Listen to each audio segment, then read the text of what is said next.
Hello and welcome, Take fam, to Pokemon Planet. So today, I'm going to run through the Mount Moon. Now, I got this Snivy from the Easter egg event, but I want you guys to know that this Snivy is not nature friendly, so it's not the kind of nature that you want on a Snivy.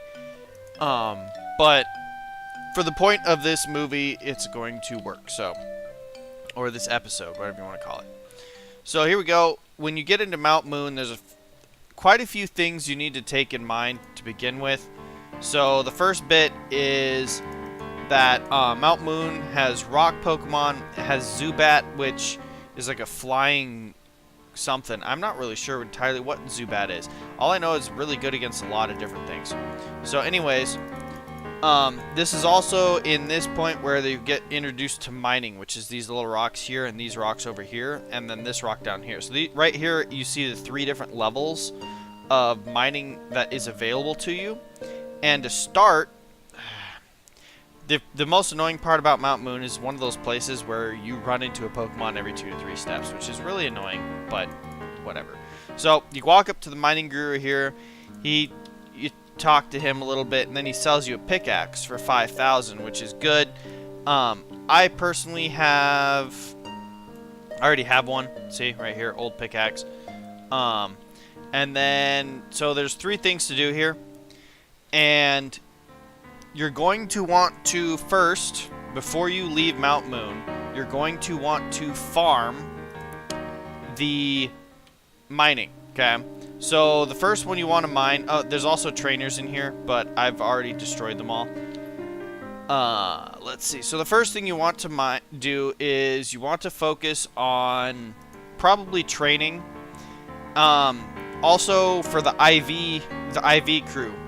I don't know what Gastro-Acid does. Nullifies target's ability. Whatever. Let's just kill you. So... you missed. Are you kidding me? Fine. So anyways, so Paris for the IV farming, right? Is it attack or is it HP? I don't remember. I'm pretty sure it's attack. This is the first place in the game where you can truly IV farm. And that's because in this specific location in the Mount Moon, there is nothing but Paris. I'm just gonna run from now on. So there are nothing but Paris here. But once you go down again, there's stuff other than Paris. So this is what I prefer to call the mining room. Okay? Oh look, we can do the quest again. So first things first is there's 2 reds right here. You can stand in the corner and just rotate between the 2 of them, like this guy's with the green hair is doing now. He's mining this one, then he's looking at that one. Then when you get to level 10, I believe it is, you can mine these ones. And you can rotate there to your level 20, and then you can come up here. And unfortunately, you can't really stand on Explorer James, but there's 2 right there, really close proximity. And you can get all the way up to level 30 or 40 or whatever it is. But you will find that mining is the fastest way to make money. So he asks you to find Explorer's Notes, which you get from drops. Oh, I guess I haven't found them yet. Pokemon drop them when you're destroying them. The first... I thought I did this already. The first time I did it, I got it from a Zubat. Whatever. So, that's what you do. You can find all kinds of Pokemon in the mining, which if you actually were to go something like this, /Pokemon... it does not actually tell you what you can find on the mining, but it will tell you. So the Pokemon you can find in this area is Zubat, Geodude, Paris, Sandshrew, Clefairy, Onix, and Machop. Now I have not ever found Onix or Machop, so I can't speak for them, but before I get on what kind of Pokemon natures and stuff you want for each one, I'm going to show you how you basically get through. Alright, so let's see here. Oh my god. annoying thing is you run into Pokemon, like I said, every 3 steps. So the first part you do is you go up, you come in the cave, which is basically up, you take a right, which will bring you right here, and then you continue to go up past the Super Nerd, okay? So if you're trying to go straight through here, you're not going to go down.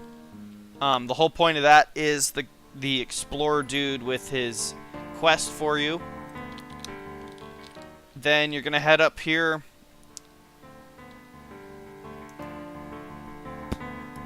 There's another spot to train your red mining if you want to. Then you're going to head over here. There is Last Iris right here. I'm pretty sure you can actually avoid her, but you know, it's not a big, like if you go all the way over here, I'm pretty sure you can avoid her and not fight. You're going to avoid this ladder. You're going to go down here, destroy Bug Catcher Kent. Now, interesting thing to note, they put a Bug Catcher in here, which bugs tend to be really good against plant Pokemon. So that's specifically there to ruin your day if you're running through here with plant Pokemon. Okay. So be wary of that. You're going to come down here. This will bring you to another area, and you're going to just keep on going. And this is one of those, this is that area that has, or the same floor that has nothing but Paris. So you could IV farm here too. The only problem with IV farming here is it's not really close to a Pokemon Center. So when you need to heal or back out, you got distance to cover. More distance, I should say. So anyways, we're going to keep on going. So you come out here in a room that looks kind of like this, okay? There's a picnicker. You got to destroy her. I don't remember what Pokemon all these trainers have, or I could guide you through that. So I apologize in advance for that as well. And there are guides. The Pokemon that they have is on the Pokemon Planet wiki and all that kind of stuff. So I mean, I didn't really find them to be too much of an issue though. So there's that. Alright, so you're gonna run all the way down here. Now, roughly right here, where this area cut off, this is the area that you can find Clefairy.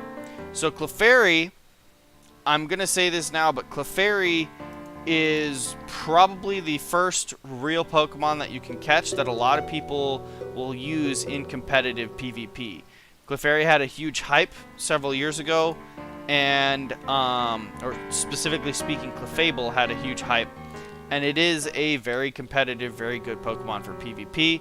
It's well-rounded, has a large health pool, and on top, to top all of that off, it is a Fairy type, which is kind of a rarish type.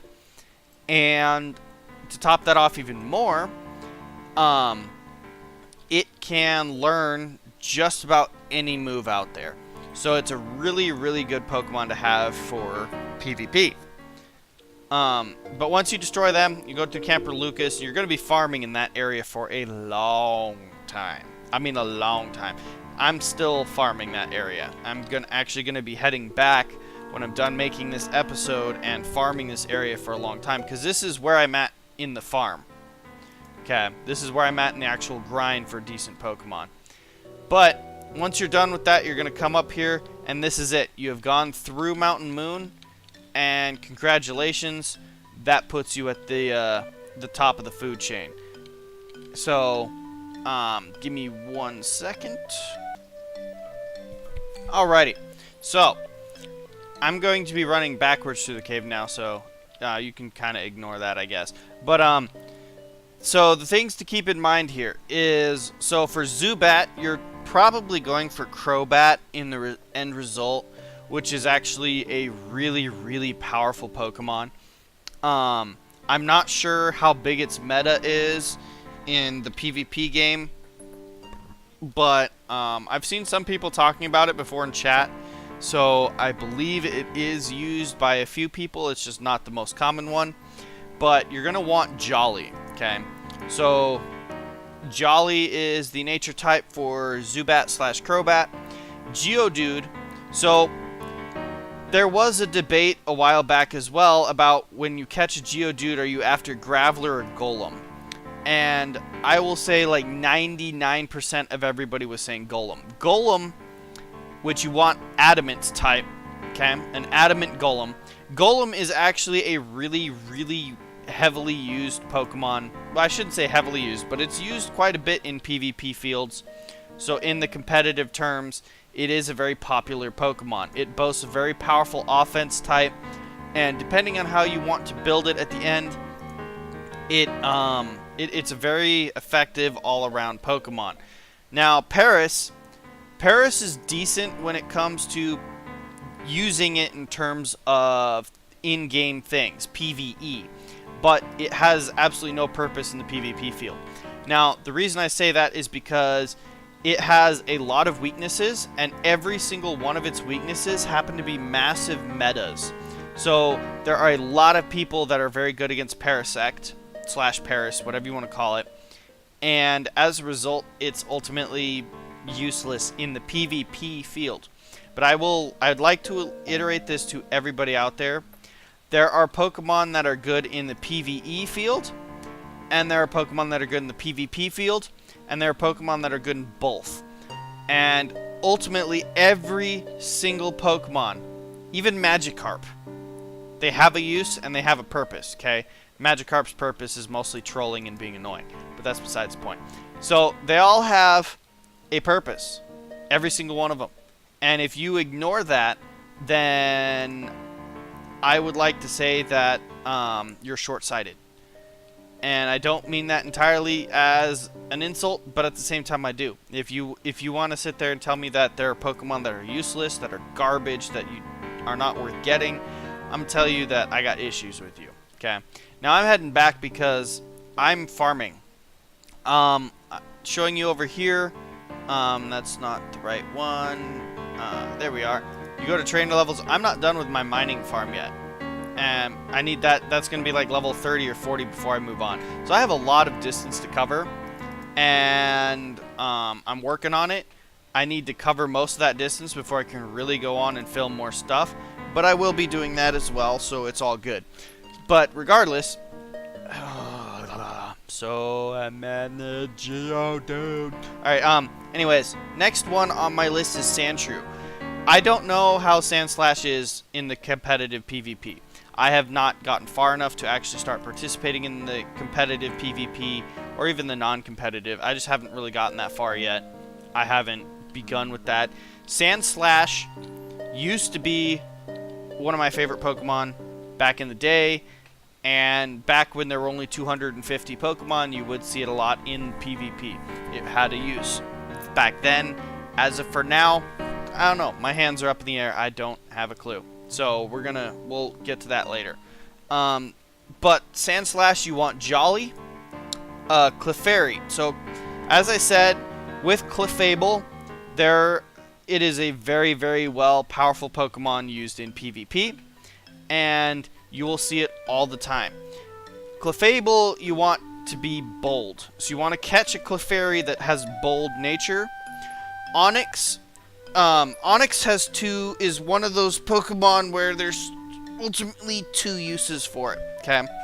So the first one is you can leave Onix as just Onix. And if you do that, you want it to be Jolly. However, if you want to go to Steelix, its evolved form, which is somewhat difficult to get, you want a Brave Steelix. And this is more difficult, period, because Onix is an ER, or an extra rare Pokemon, which means its encounter rate is very low. Where was that? I typed in Pokemon.